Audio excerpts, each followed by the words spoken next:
Ya kalau ketemu tuh suka disiksa Pak. Ya. Dia ngomong begini, "Ya Umar, mudah-mudahan engkau termasuk yang didoakan Nabi." Apa katanya? "Nabi kami mendoakan, semoga Allah muliakan Islam dengan keislaman engkau." Itu belum masuk Islam, sering mendengar tapi lewat saja gitu. Bagaimana kisah-kisahnya Pak? Pemicunya. Yang pertama disebutkan, terkenal kisahnya ya, bagaimana kemudian Umar tertarik kepada Islam. Jadi Umar itu beberapa kali mendapati Nabi yang mulia membaca Al-Quran dalam sholat di Masjidil Haram, dan Umar suka tertarik dengan Al-Quran gitu. Bayangkan Pak, Quran turun kepada Nabi, yang baca Nabi Pak. Wong kita mendengar bacaan Quran dari selain Nabi sekarang dari orang yang fasih. Tadi imam, Masya Allah bacanya bagus sekali. Betul tidak? Enak tidak dengarnya Pak? Enak tidak? Khusyuk ya?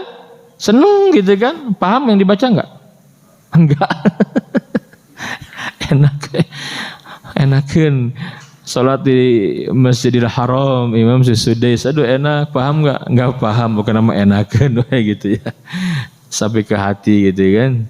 Imam Masjid Nabawi, Masya Allah. Itu imam sekarang, betul tidak?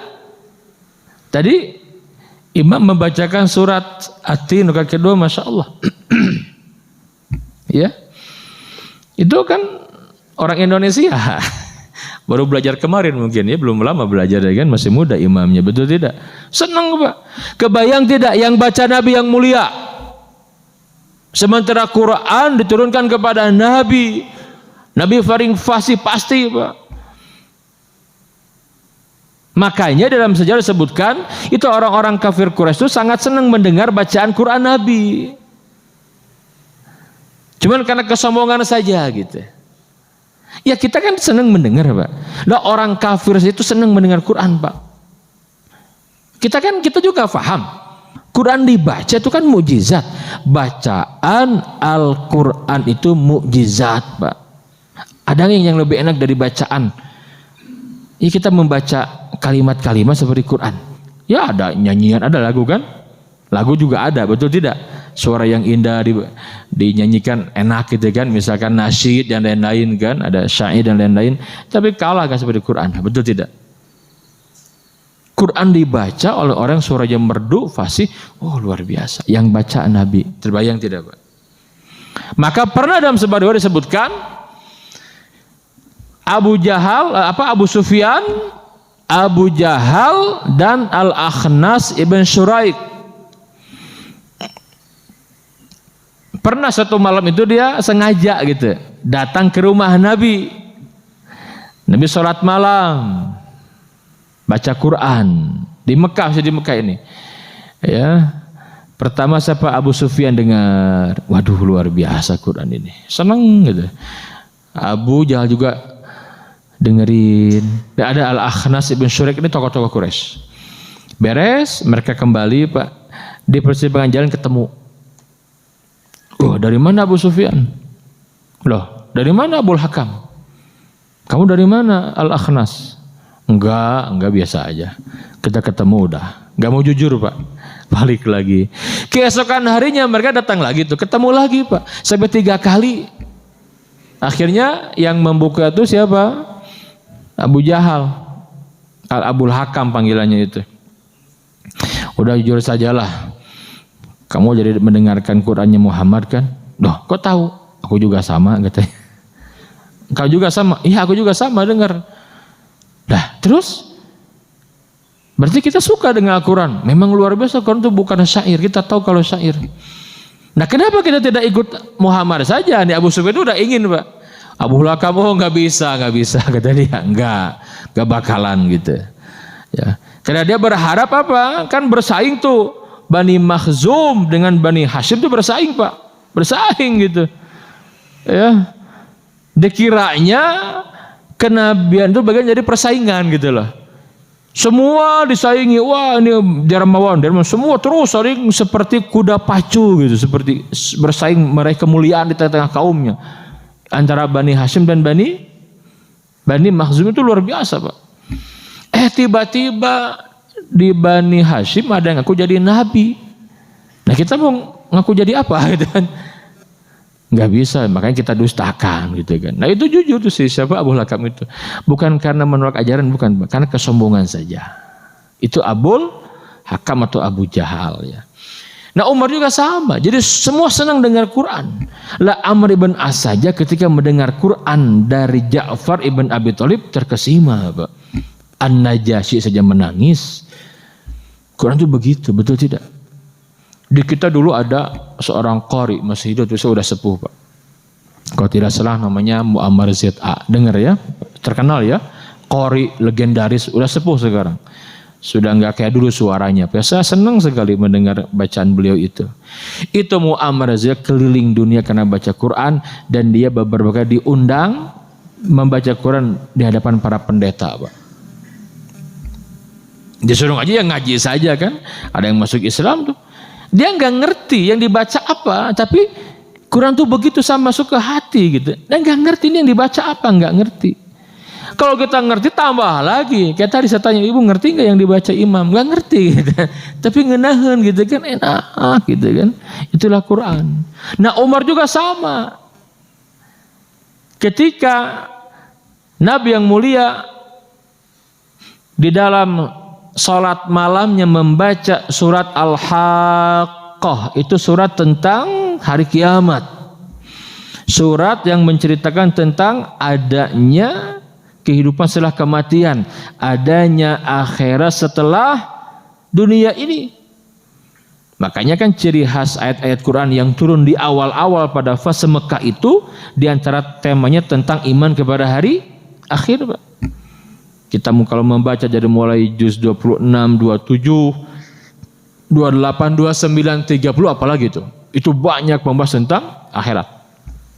Peristiwa kiamat, peristiwa di mahsyar, betul tidak? Banyak sekali itu di dalam juz itu disebutkan. Nah, hadirin sekalian, Nabi yang mulia membaca Al-Haqqah. Maka Umar di balik kiswah Ka'bah itu mendengarkan gitu loh. Dengar itu kan, tadi saya katakan yang baca itu Nabi ya. Sampai kemudian pada ayat, bisa dibuka nanti ya. Ya tidak sempat menulis di sini. Dari mulai Al-Haqqah, Mal-Haqqah dan seterusnya. Itu kalau kita memahami grammar bahasa Arab, Pak, dari mulai kalimat-kalimat ini saja sudah mengundang perhatian.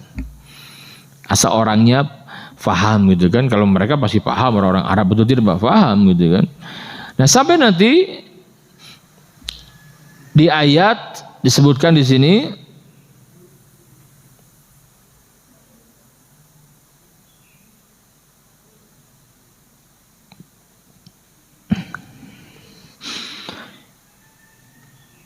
innahu la qaulu rasulin karim.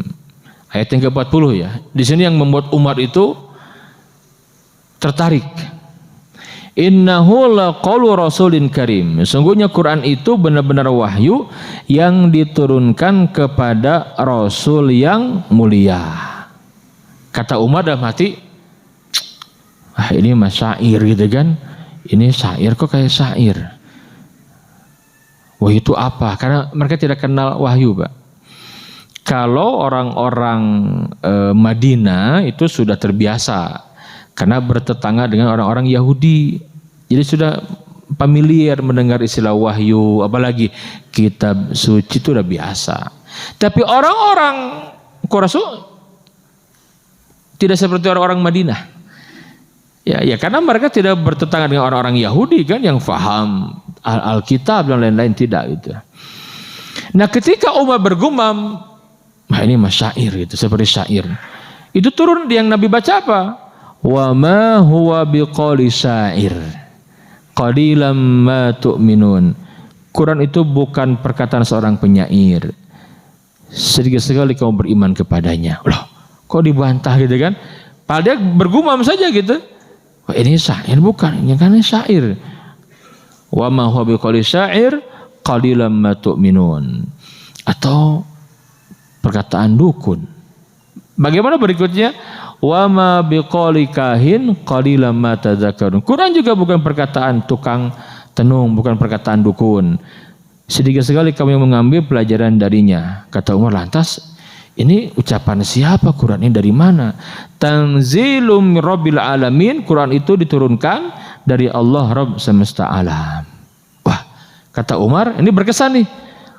Jadi dia punya bisikan hati, kok yang dibaca sesuai gitu Pak. Wah, luar biasa kata Umar. Tapi ini permulaan. Tetap Umar masih keras kepada umat Islam. Sampai kemudian yang paling terkenal kisah surat Toha itu. Dan ini yang terkenal Pak. Bagaimana ketika Umar bin Khattab mendapat kabar ya bahwasannya ini makin luar biasa, maka makin bergoncang, makin dahsyat, makin panas gitu. Umar tuh udah kesel banget Pak. Udahlah nggak apa-apa, saya jadi korban lah. Yang jelas Mekah kembali seperti sedia kala. Umar menyampaikan ini Muhammad ini penyebabnya. Ini kata Umar nih. Ini kita jadi rame begini, dulu nggak ada seperti ini.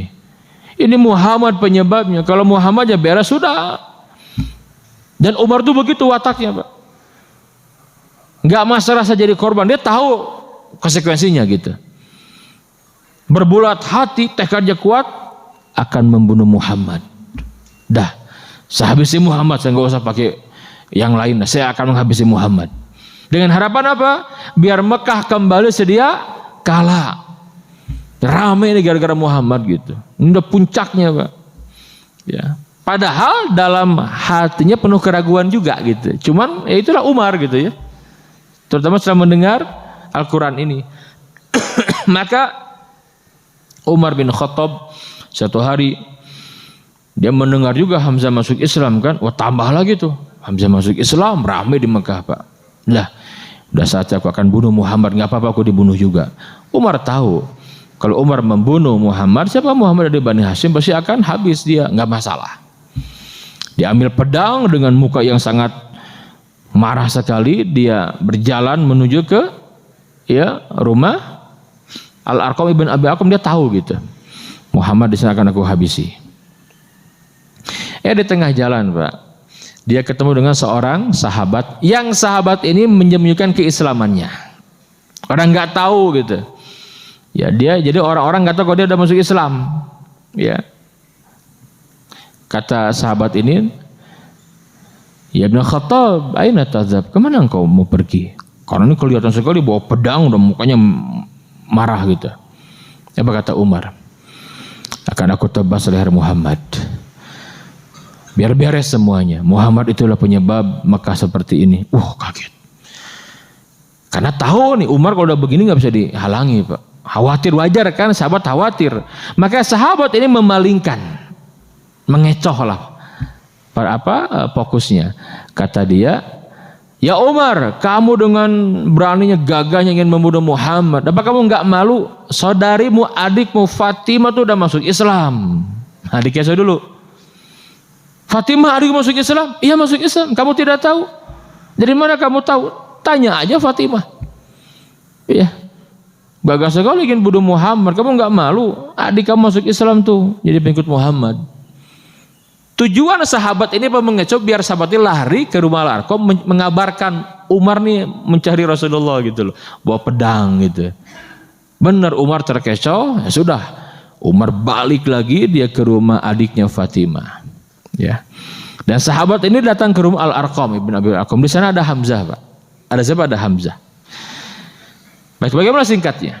Hadirin sekalian, maka ketika Umar menuju rumah ya adiknya Fatimah bersama suaminya Zaid, kemudian juga ada sahabat Nabi yang mulia ya yang sedang berada di rumah itu mengajarkan Al-Quran, karena belum lama turun surat Toha.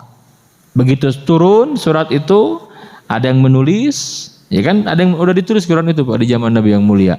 Hanya ditulisnya di kulit binatang gitu ya, di berbagai macam lah, tidak terkumpul. Nah maka sahabat yang mulia ini membawa ya mushaf yang isinya beberapa ayat dari surat Toha untuk diajarkan, ya untuk diajarkan. Maka ketika sahabat yang mulia ini mengajarkan, dibaca Bismillahirrahmanirrahim, Toha dan seterusnya itu Umar mendengar, Pak. Maka Umar langsung menggedor pintu itu, ya Fatimah, aku kakakmu, aku abangmu. Umar buka pintu katanya. Wah, kaget, Pak. Maka sahabat itu langsung dia ke belakang, termasuk suaminya, takut sekali. Ya, dibuka pintu itu, langsung melihat itu, langsung itu apa? Suaminya adiknya ini, Pak, langsung dipukul sampai terjatuh gitu ya. Nah, kata adiknya, ya Umar, kamu keras sekali gitu. Apa salah kami? Melihat itu, bawa sini yang kau baca itu apa katanya. Enggak, bawa sini yang kau baca itu apa? Kamu najis.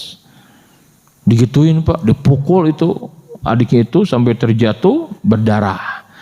Itu aib untuk orang Arab. Jadi mukul perempuan itu aib, Pak. Dalam perang saja mereka nggak akan berani menyakiti perempuan. Ini adiknya sendiri gitu kan, dipukul lagi kan, padahal terkenal Umar itu sayang kepada Fatimah, saking nggak bisa ngontrol emosi gitu. Dipukul, kata adiknya, kata Fatimah ini, Umar, kamu kasar sekali. Kamu tidak malu yang kamu pukul ini siapa? Aku adikmu, perempuan. Wah, Umar langsung, Pak, cek orang Syarma ngalah ketai gitu ya. Kata Umar, ini kamu kokoh sekali keyakinan kamu. Apa sih Islam itu? Apa yang kamu baca? Coba kemari. Enggak boleh baca. Kalau mau baca kau mandi dulu. Ada riwayat penjelasan begitu. Mandi dulu. Oke, dia mandi nurut, Pak. Umar mandi dulu, setelah mandi sini. Ya, diberikan. Dibaca, Pak. Nah, ketika dia membaca surat Thaha, itulah Allah berikan hidayah kepada Umar. Lagi dengan Al-Quran, betul tidak? Al-Quran, Pak. Bagi Allah itu mudah sekali, betul tidak? Ya Allah kasih hidayah. Ya mungkin kita nggak pernah kepikiran. Tadi sahabat menyampaikan, nggak akan Umar masuk Islam. Jangankan Umar, keledainya saja nggak akan masuk Islam. Tapi Allah lembutkan hatinya dengan Al-Quran. Ya, maka masuk Islam. Siapa? Umar bin Khattab. Ketika masuk Islam, dia menyampaikan, aku ingin ketemu Muhammad. Aku ingin menyampaikan keislaman di hadapan Muhammad. Tunjukkan di mana Muhammad itu, di mana? Kata suaminya Fatimah ini, aku hantarkan engkau ketemu dengan Muhammad. Dihantar ke rumah Al-Arqam ibn Abil Arqam, Pak. Begitu datang kan tadi itu sahabat yang tadi ketemu di jalan udah menyampaikan Umar ini mau membunuh Rasulullah, udah siap-siap, Hamzah paling depan, Pak. Begitu diketuk pintu, masuk langsung Hamzah, Pak ya. Umar diangkat gini kan, kamu yang mau membunuh Muhammad. Hamzah yang ngadepin, Pak, sama-sama pendekar kan, dan Umar tahu siapa Hamzah kan. Umar tuh nggak apa-apa, Pak. Mana Muhammad katanya? Aina Muhammad? Ada apa dengan Muhammad? Mana Muhammad? Bawa kepada Muhammad. Karena menurut nadanya maka dihantarkan kepada Rasulullah. Ketemu dengan Nabi yang mulia, Nabi menyampaikan, ya Umar, apa belum tiba waktunya engkau tunduk kepada Allah, wahai Umar? Aku berharap dengan keislamanmu. Ya, dipegang dadanya, Pak. Ya, dipegang, ya Allah lapangkan dadanya Umar. Maka Allah berikan hidayah dan menyampaikan, ya Rasulullah, aku datang kemari ingin masuk Islam. Masya Allah. Asyhadu an la ilaha illallah wa asyhadu annaka Rasulullah. Wah, itu seisi Al-Arqam itu, Pak, rumah itu Allahu Akbar, takbir, Masya Allah, dengan Islam siapa? Umar ibn Khattab. Ini dua pendekar ini gitu, jaraknya dekat kan. Yang pertama Hamzah, kemudian Umar, luar biasa. Maka jadi sekalian, dampak Islamnya Umar nih. Ibnu Mas'ud ini kan yang paling banyak meriwayatkan tentang ini, Pak. Dia menyampaikan begini. Keislaman Umar merupakan pembuka Al-Fatih, kemenangan. Ya, pembuka itu maksudnya kami menjadi mulia gitu. Hijrahnya adalah kemenangan dan pemerintahannya adalah kasih sayang atau rahmat. Aku ingat betul ketika itu kami tidak pernah bisa sholat dan tawaf di Ka'bah kecuali setelah masuk Islamnya Umar. Sesaat setelah Umar masuk Islam, kami melawan Quraisy sampai mereka terpaksa membiarkan kami sholat di dekat Ka'bah. Masya Allah. Kalau sekarang bahasanya Pak backing Pak ya. Backingnya kuat ini gitu kan. Sahabat yang lemah ini udah aman. Maka setelah itu kenapa tadi saya sampaikan dampaknya besar sekali karena perubahan luar biasa Pak. Yang tadinya Nabi berdakwah secara sembunyi-sembunyi sudah terang-terang tapi masih pembinaan itu kan di Al-Arqam itu. Kata Umar apa? Ya Rasulullah, anahnu alal haq, apakah kita ini berada di atas kebenaran? Ajal, ya benar. Ngapain ngajarin Islam secara sembunyi-sembunyi Rasulullah? Terang-terangan saja udah. Aku yang akan jamin. Nah itu Umar kayaknya Pak. Ya sudah.